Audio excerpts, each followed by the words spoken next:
Everyone wants to know what happened to Nolan Wells, and pictures and videos of him at a party are starting to surface, but are those pictures and videos credible? And what are Nolan's closest friends and football coaches saying about this entire situation?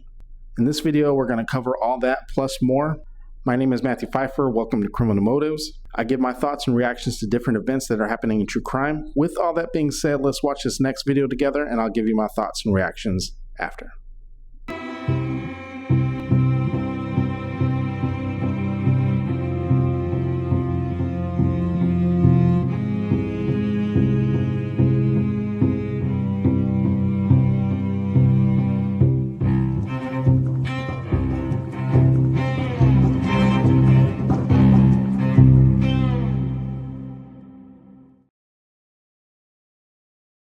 Okay, so we have these new details about the tragic death of 18-year-old Southwest Mississippi Community College football player Nolan Wells, a graduate of Ocean Springs High, disappeared while boating with friends on Horn Island. It's right off the coast of Mississippi. This was during the July 4th weekend. And by the way, this is an island where there's limited access. You got to have a boat. It's a wilderness area. There's no commercial development. And that says something. That says something about the investigation and what might have happened here.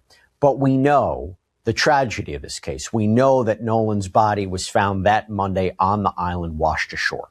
His family is demanding transparency. They are demanding a full investigation into what happened. They have retained civil rights attorney Ben Crump. They have ordered an independent investigation and an independent autopsy. In fact, Ben Crump told ABC News Live last week that Nolan's body would be flown to Washington, D.C. for an independent autopsy. And by the way, this follows Jackson County Coroner Bruce Lynn Jr.'s announcement that an autopsy is being conducted by the state ME office, but the results are pending because of toxicology test findings that could take several weeks. But authorities reportedly believe that this was an accident, that this was a case of drowning, that there are no signs of foul play at this point, even though they're continuing the investigation.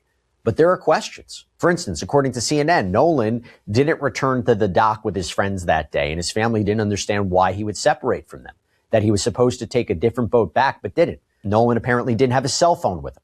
There were reports of an alleged altercation that day.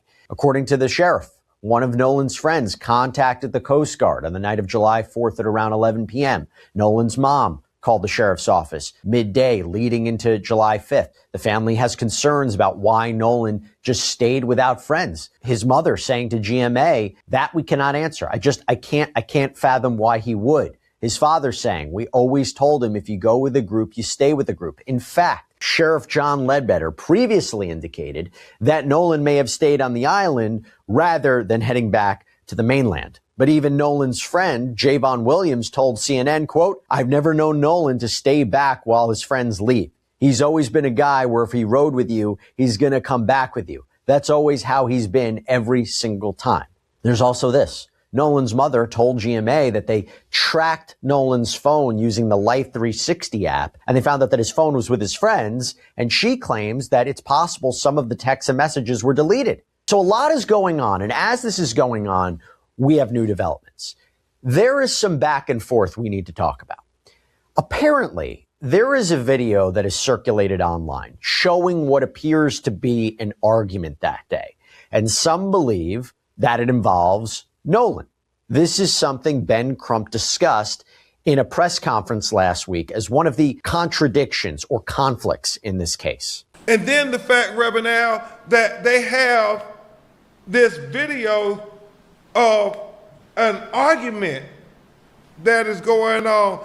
And you know, thank God all young people, they have cell phones, and anytime you hear people raising their voice, they start the video. And so you hear on the video Nolan saying, give me my freaking phone. What are you freaking doing? And that becomes even more relevant when you think about the story that they are presenting, that Nolan chose to stay behind. That's what they're saying. The glaring contradictions just jump out at you. The fact that he is there with his friends, and you look at all the videos, it seems to be he's the only black on the island, or maybe one other, but not many. And so, Jared, you have where a young woman he was talking to says that, well, Nolan said he was going back to get on the boat with the boys. The boys say that Nolan told them he was going to stay and talk to the young woman. It's a contradiction. They're not saying the same thing.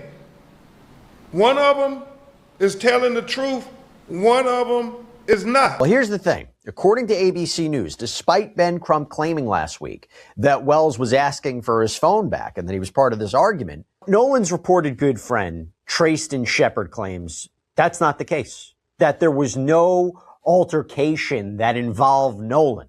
He even claimed that Nolan isn't even in the video. Quote, "That's me yelling. There was no talk about a phone in that video. Nolan wasn't on the island." And Shepard said it was a fight with a stranger. Shepard said that Nolan stayed behind after the boat had to return to shore because of an electrical issue, that Nolan had met a girl. This is something we've heard before, that he met a girl and he stayed behind. And Shepard claimed that he would come back on a different friend's boat. He also countered this narrative that Nolan was at a pool party early in the morning of July 5th. There was this photo that had been circulating as well. So in other words, the idea would have been, right, that Nolan left the boat, made it to the mainland, went to this party, and ended up dead. Now, Ben Crump even apparently shared a photo, again, of what people believe to be Nolan at this pool party. Now, according to TMZ, Crump reportedly posted this photo to social media with the caption, "Now listen, I don't know if these are facts or rumors because no official statements have been confirmed. We sometimes have to follow all clues until the truth is found." But Shepard once again pushed back, said that that photo was actually from a party on June 27th in Pass Christian, Mississippi. So not the weekend in question. What about Nolan's phone, right? A lot of questions about Nolan's phone. So while attorney Ben Crump told GMA that it was suspicious that Nolan didn't have his phone with him and that his friends had it or his friend had it, Shepard says, look, it's not unusual for people to leave their phones in boats. Shepard's uncle, who was apparently driving one of the boats that day, confirmed that too. Shepard said, all our friends are out there. Who are we communicating with? And we're in saltwater. We're not in freshwater. When Nolan got in the water, he put his phone on the boat dash along with probably 15 other phones. By the way, Jackson County Sheriff John Ledbetter told ABC News that Ben Crump has not yet turned over Wells' phone to his investigators. Now, that's the latest reporting at the time of this broadcast. I don't know if that's changed. We'll see. But according to ABC News, Shepard claims that investigators have spoken to him and his friends. He emphasized that they have a diverse friend group. He's pushing back on the narrative that race has something to do with what happened to Nolan Wells. He indicated that he and his friend group, they have been receiving death threats since Nolan was found, that he wanted to speak out to clear up any misinformation or rumors out there, stating that neither he nor his friend group had anything to do with Nolan's death. Again, that he rejects the idea of race being a part of this, saying, quote, they're trying to spin a narrative that's not there. He's wrong. I understand Nolan's parents are grieving, and I really think he's taken a little bit of advantage of that, and I don't like that. I really don't, because they're vulnerable. And Shepard asked for everybody just to relax and let everybody mourn the loss of Nolan and let us remember him as the sweet guy he was and not something we're scared of because of the trauma we've had. If Ben Crump is doing his own investigation, let him do it. And then let the sheriff's office conclude their investigation and figure out the facts on their end. Let us all just know the truth instead of jumping to two conclusions about things. We did no wrong here, and we don't understand how we're getting so much hate behind us. We all cared and loved Nolan, and nobody wanted to see Nolan die. Nobody wanted to see his life be taken so short. I just know I lost my best friend. Wells was just somebody that you automatically just felt so comfortable to talk to. Nobody would ever hurt Nolan in our friend group. We would die for him. We would do everything in our power for that guy. If he needed anything, we would do it. Nolan brought us all together. And Shepard separately told Rolling Stone in an interview that was published on Sunday, quote, I'm tired of speculation, of not being able to talk. It's time for somebody to start speaking up. I'm not just hurting because of Nolan. I'm also hurting because I call my friends and you can hear it in their voice that they're terrified of what these people will do to them. It's gone completely way too far. Back to Jackson County Sheriff John Ledbetter. He said this week, quote, Nolan Wells' family deserves a thorough and factual investigation, and that's exactly what they're going to get. I think it is important that we do not put ourselves on a timetable and we do not rush ourselves, but I also think it is important to be diligent in gathering all the facts. And he has been encouraging the public's help for any information, unedited photos, videos from that weekend, adding, even if you may think that it might be insignificant, every little bit helps. And that may be a bigger contribution than you think to this case. This is what he told ABC News. I got to talk about this now. Okay, let me bring in Matt Irvine, retired detective, law enforcement instructor. I'm always happy to have Matt. I was really excited to have you on to talk about this. We haven't talked about it yet. In fact, right before we came on, right before we hit record, you and I were talking about what Sheriff Ledbetter had said about not rushing this investigation. And you were going into it. I was like, wait, save it for camera. Why do you think that? Let's start there. Why do you think it's so important for this statement to come out for the sheriff that said we don't want to rush ourselves, but at the same time, understanding, the family, the public, everybody wants answers? First of all, thank you, Jesse, for letting me come on and discuss this case with you in this really tragic situation. I think the sheriff's statement is entirely appropriate. It's measured. It's true to the way investigations roll out, which is that they take time. I think part of the problem with this case, and we talked about this some months back with the David Burke case, is people are conditioned from what they see on TV, what they see in the movies, to think that investigations happen very quickly. CSI results come back immediately, and that's just not the case. Toxicology, CSI, forensics, autopsies, investigations can take weeks, months, sometimes even years, and that's not what people are conditioned to see. And for families that have lost a loved one, any delay feels wrong. And so I think it's very important that the sheriff comes out and sort of tries to manage expectations, especially because, unfortunately, I think an early statement from the sheriff's office, something along the lines of, we don't see any foul play here, we don't suspect foul play, that's a premature statement. And I think that, unfortunately, suggested to some people that they were rushing to judgment. So I think. Why do you think they said that? Why do you think, was there nothing outwardly to suggest there was foul play? And I wonder if they said that to try to calm some of the, the emotions that people had, but was there something on the outside that they could immediately determine there was no foul play? I mean, why make that statement unless they probably saw something? Well, you're exactly right. And I think it's just a question of wording. If they had said, we don't see any obvious signs of foul play, but we are going to conduct a thorough investigation, I think people would have received that statement better. I think the way it was worded was unfortunate. They did say they're still investigating. They did say that. They said there's no foul play, but we're still investigating. Right. And I think really what that means is there's nothing obvious. There's nothing clearly that indicates foul play. I think, unfortunately, people interpreted that as that they had already kind of reached a conclusion prematurely. What do you make of these different narratives, right? So you have the questions being raised by Ben Crump, and then you have this friend who came out, Nolan Wells' friend, who came out and said this information about there being a fight, this idea of him being at a pool party, it's from the wrong day. To see this conflicting accounts, almost conflicting accounts, right? What do you make of that? Well, there's a couple of things seem to be going on here. One, there has been a lot of speculation and a lot of misinformation in this case. Sounds like, from what we're hearing, that image from the pool party, even though it didn't come out till the weekend of July 4th, was actually taken a week or so earlier. There is some question with that recording about who is arguing with who about wanting their phone back. The friend said it's him and not Nolan Wells. So there is just a lot of speculation and misinformation out there. And then, as to the statements from the people on the island, you'd really need to dig down to see exactly what they said. It sounds like the friends told law enforcement that Nolan Wells wanted to stay behind to talk with some young woman. Sounds like the young woman said he left her to go back to get on the boat with his friends. That's not necessarily a conflicting statement, right? Both things could be true. If she didn't actually see him get on the boat, that doesn't necessarily mean that he made it back there.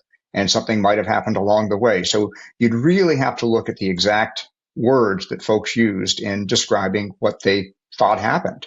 And it's not unusual in a case like this for different people to have different perspectives and for those to appear to be in conflict.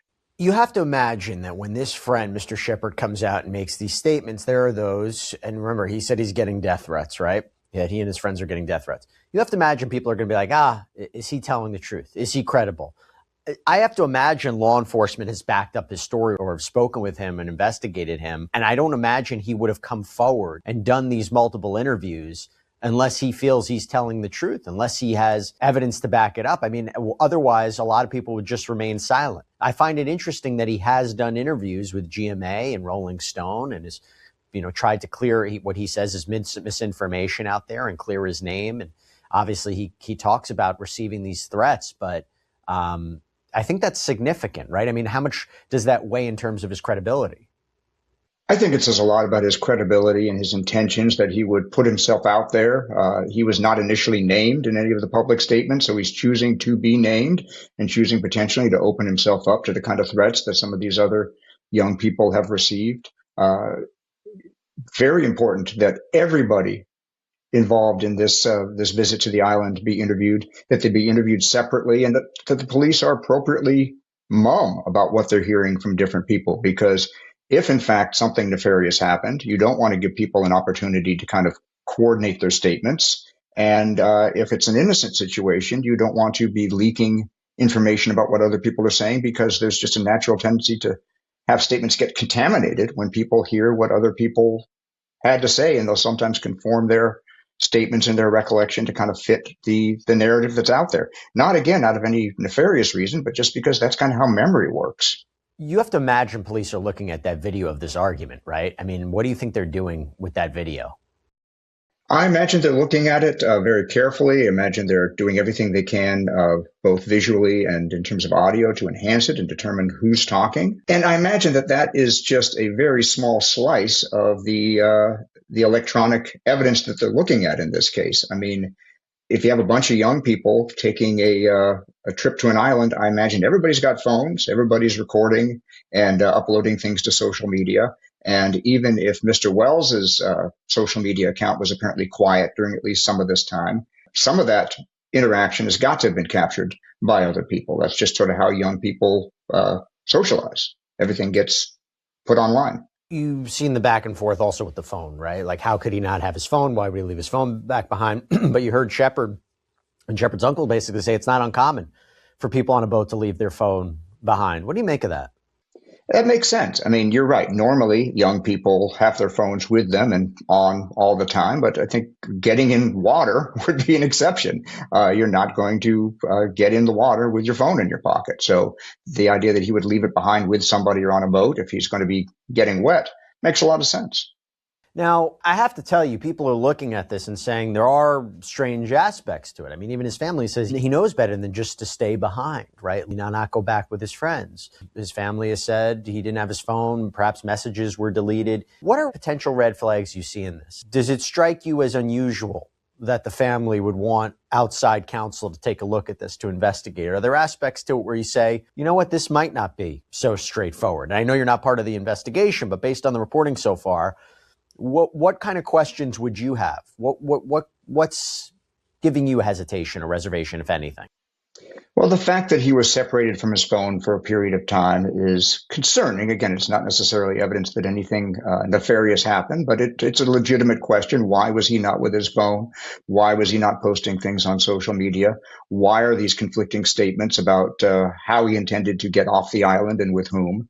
Those are all legitimate questions. I think it's also fair to say that a lot of people don't trust the police. And I think for a lot of people of color, and particularly people in the South, that's not an unreasonable concern. Historically, my former profession, has not always behaved in a way that's worthy of the trust of everybody in the communities that we're supposed to serve and protect. So the idea that the parents would be suspicious, would be concerned that the local authorities might not do a great job, I think that's fair. And again, I'm not casting any aspersions on the Jackson County Sheriff's Office. I'm just saying that's a legitimate human impulse. And again, for anybody that's lost a loved one, you want answers. And anything other than absolute clarity delivered quickly just feels wrong. According to USA Today, just to expand upon this, Ben Crump said that the family is conducting its own investigation because of, quote, distrust of the Mississippi law enforcement officials. Crump said the young woman says that he went and got back on the boat with the boys say no. He said he was going to stay with her. That's a conflict. So you're getting the sense of why they're conducting their own independent investigation, their own independent autopsy. How does that affect the official investigation? How does a parallel, private, independent investigation conducted by the family through an attorney with an independent autopsy, how does that affect the official investigation?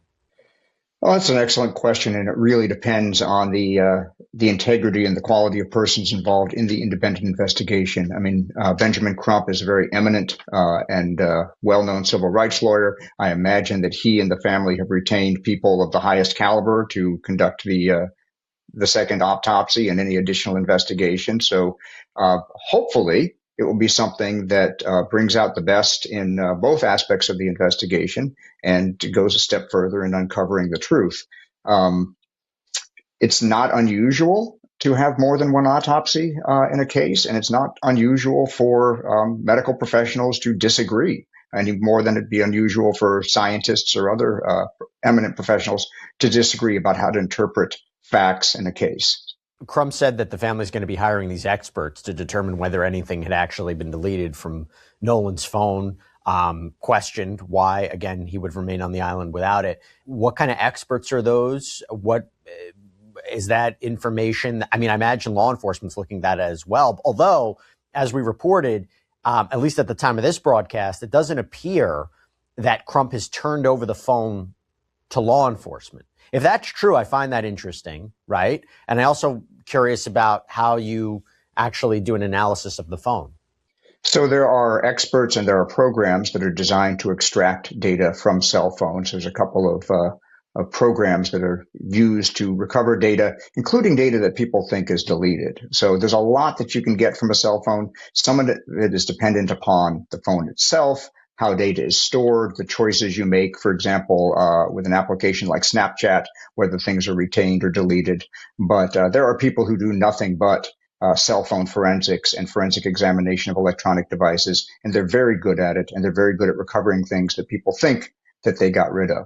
In addition to whatever's on the device itself, there may be additional information on the servers of social media companies and providers of telecommunication services. So there's a lot of information to be gleaned there, both from Mr. Wells's phone and from the devices of other people that were there on the island at the time. Now, I mentioned the family's arranging for this forensic pathologist in Washington, D.C. to conduct the second private independent forensic autopsy. Crump had added, if he's drowning, nobody sees him drown, nobody offers assistance, nobody tries to help. I thought that was an interesting comment too, right? I mean, that's a point. That's a good point to make. How does he just drown and no one sees him?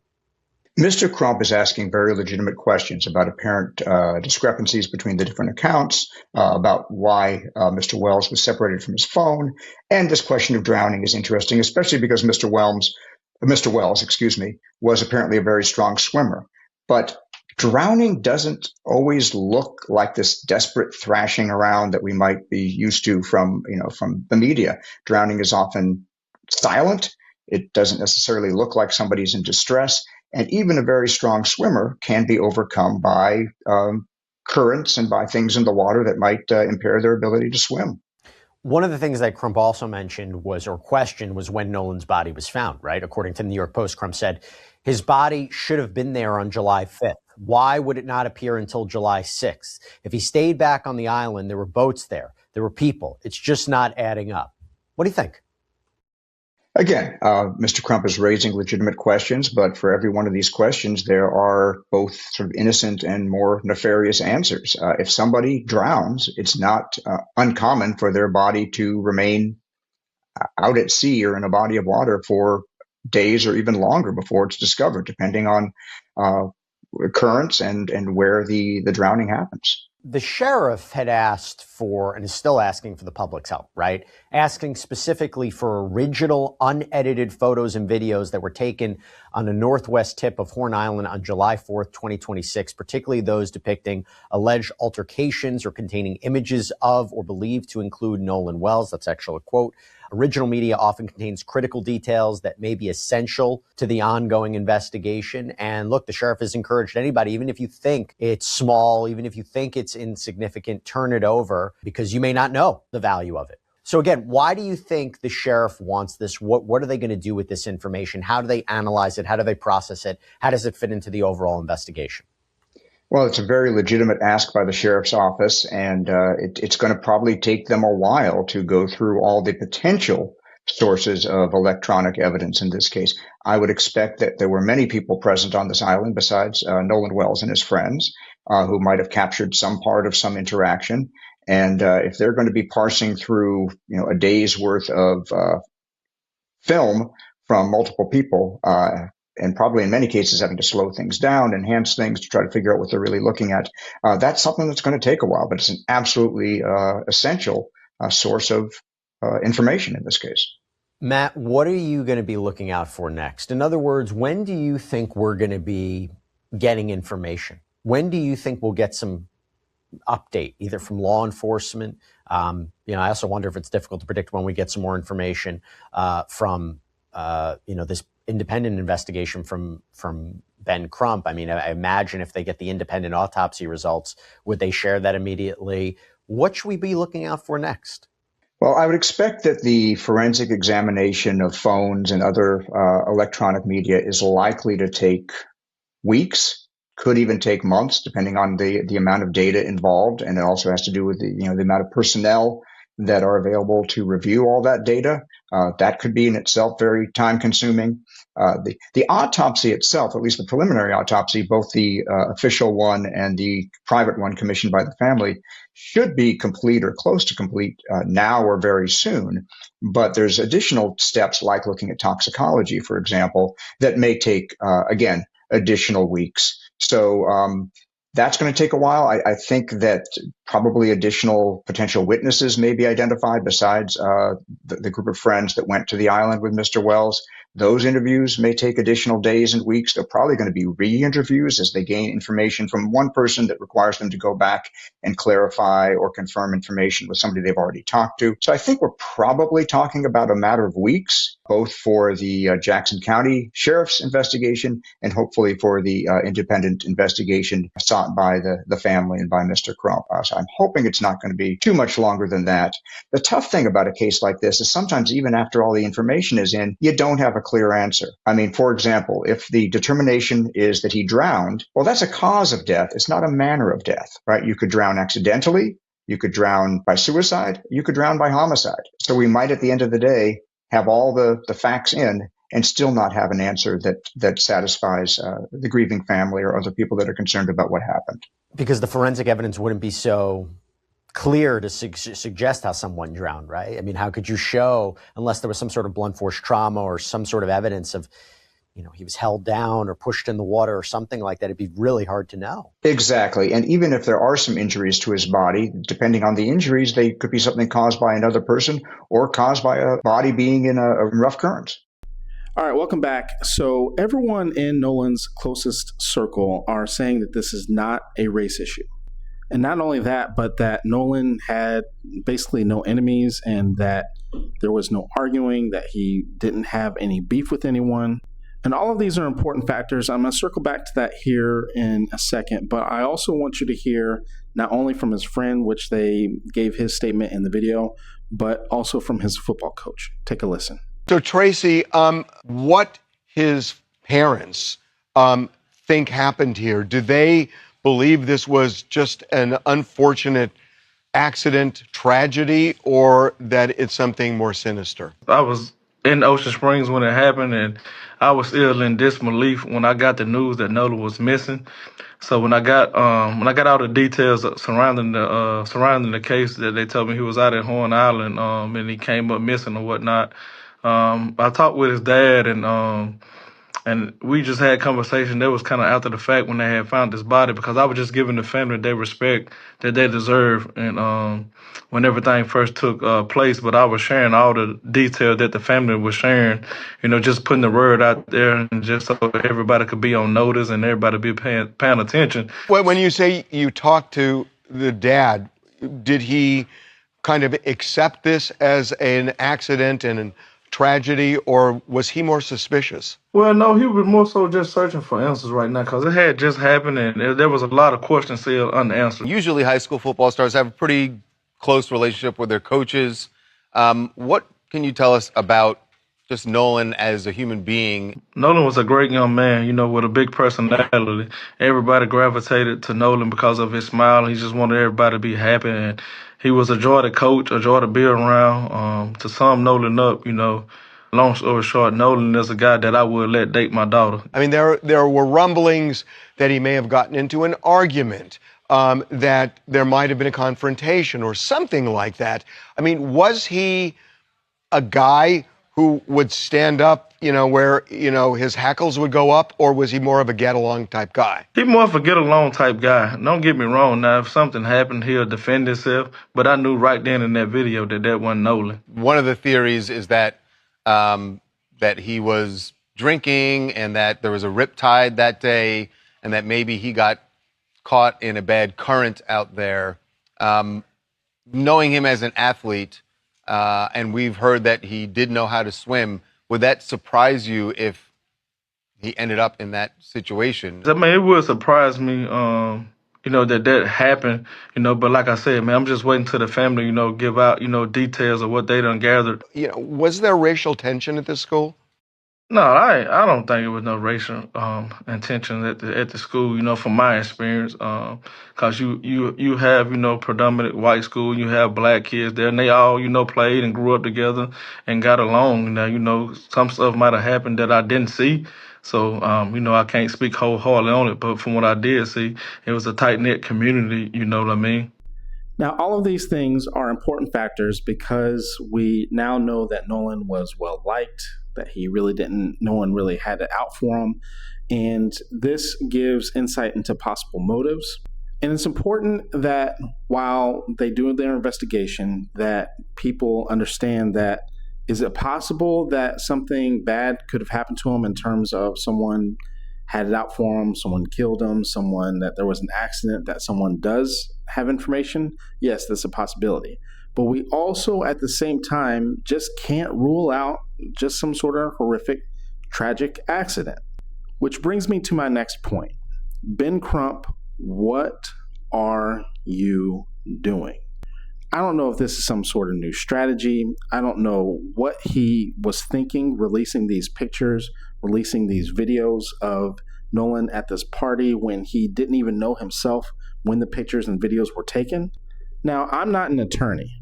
However, every single attorney will tell you that you don't do things like this because it's the fastest way to lose credibility. And that's exactly what's happening here. And the danger behind what he's doing, let's say that through this investigation that they do find out that something criminal did happen. What potentially could happen is that now the attorney of all people has released so much misinformation that now you lose credibility. And not only do you lose credibility, but now all of a sudden you taint the case and you give opportunity for the person, the perpetrator, the potential perpetrator to be able to get off. And not only that, but because you've done this, people who would and probably should testify on your behalf and be sided with you, you have now turned every single one of them into an enemy instead of an ally. Because now their pictures, now their photos, now their videos, images of them are now released all over the internet, all to the world, and they're all being harassed, they're all being attacked, and a good portion of them may not have had anything to do with this.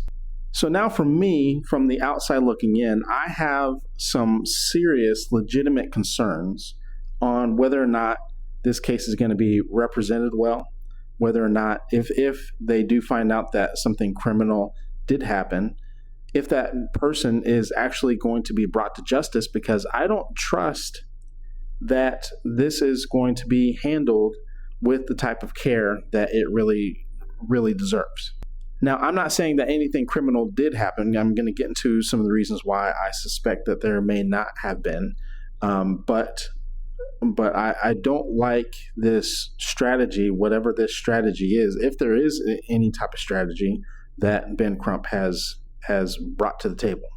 And one other thing before I move on to my next point, when you, the attorney, are the person who's introducing misinformation into the atmosphere, so to speak, I believe that also, if there were anyone who did something negligent in this situation, it gives them an opportunity to spin stories, to also create misinformation, and to begin to muddy the waters to make it even more difficult to figure out and spot who the possible perpetrators are. The next thing I want to bring up, my next point, is about this phone. So I've been to countless parties like this. Don't judge me on that, but I've been to multiple boat parties and island parties and all that kind of stuff. And I agree with everything they said in this video. And even if you're the type of person who carries your phone, if you're on a boat, you do not carry your phone. You don't have there's the possibility that you fall overboard. I mean, the idea obviously is to go swimming, to get in the water, to surfboard and, or whatever it is, wakeboard and do those sorts of things, and to do water activities, which obviously you don't want to get your phone wet. And so anyone who has had any type of experience with boats and boating parties, everyone puts their phone typically in the same place, like in the there's typically like a box or a place that everyone's phones are kept safe. So the fact that Nolan didn't have his phone on him doesn't surprise me, doesn't shock me. I can understand the reasons why, and given the circumstances. And again, I'm going to bring this back to Ben Crump, because he's the one that's kind of leading this investigation on Nolan's end, right, on behalf of Nolan's family. You have to understand those type of dynamics, that not every single dynamic is going to be the same. You cannot come into situations like this hot and heavy and with blinders on, not understanding the dynamics of certain atmospheres, certain places, and certain places that you go just are going to be very different. In places like this, it's very common for people to jump from one boat to another, to literally meet strangers and ride back with them. Those things in situations like this, in atmospheres like this, are just not that big of a deal. Now, again, I'm not saying that something criminal didn't happen, but what I am saying is that for you to conduct a thorough investigation like you say that you're going to, you have to understand all the dynamics and all the aspects of what it is that you're investigating. It would be very similar to a therapist, right, in my field of work, to do therapy on a family and not understanding the culture or the background of the family. Now, with all that being said, one of the things that people, but also investigators, and it seems like some investigators that are investigating this understand this, but I'm not sure if Ben Crump understands this, is that there is a very strong possibility that this could be a horrific accident, that this could be a situation where Nolan got caught in what is called a riptide. Now, again, I'm not saying this is what happened, but it would actually make sense if he got caught in riptide. Now, the pushback that a lot of people give is that Nolan was a really good swimmer and that sort of thing, but riptides are very different. If you don't understand or don't know about them, if you don't know how to get out of them, they can take, not only can they take you under, but they've drowned other premium, really good athletes. Ryan Mallet, who was an NFL quarterback, died from a riptide not too long ago, just a handful of years ago. Because a riptide, it doesn't matter how, quote, good of a swimmer you are. It's more about understanding how to navigate the riptide. And even understanding how to navigate it, you may panic while you're in the riptide, or it could push you so far out from the island or from the mainland that it's too difficult for you to get back. And if you're swimming against the current trying to get back, which is very, very common in situations like this, there's a very strong possibility that you don't make it. Now, the pushback that I hear with the riptide situation is that people should have noticed. But the problem with that theory is that when you're talking about people who are partying, having a good time on boats, who are drinking, you're not there babysitting, right? You're not there looking at. You can make an argument that you are supposed to, and I would agree with that to an extent, But we're also talking about adults for, in this situation. You're not thinking about riptides. You're not thinking about some of the other things that might happen. And so there is a level of expectation that each person is going to take care of themselves to a certain extent. And so you're not looking necessarily for someone who, A, is drowning, B, even if you're looking for someone who's drowning, if we're talking about a riptide, it takes you very far out. So the likelihood of them hearing Nolan, if he was desperate for help, and if he was calling for help, is unlikely. Seeing him is also possibly unlikely, because you may not be looking that far out into the ocean, into the sea. And these are all real possibilities that I don't think that enough people are talking about. Maybe investigators are talking about them behind closed doors, but I think that because people have a certain bias and they have a certain opinion in these type of dynamics when it comes to race relations, when it comes to the thoughts of someone who is possibly a good swimmer, and that they should be able to swim back if they were, so the assumption that something criminal possibly happened. Now, I think that everything needs to be looked at. Everything needs to be investigated for peace of mind. And at the same time, we can't rule out the possibility of an accident. But what do you think? Let me know your thoughts in the comments below.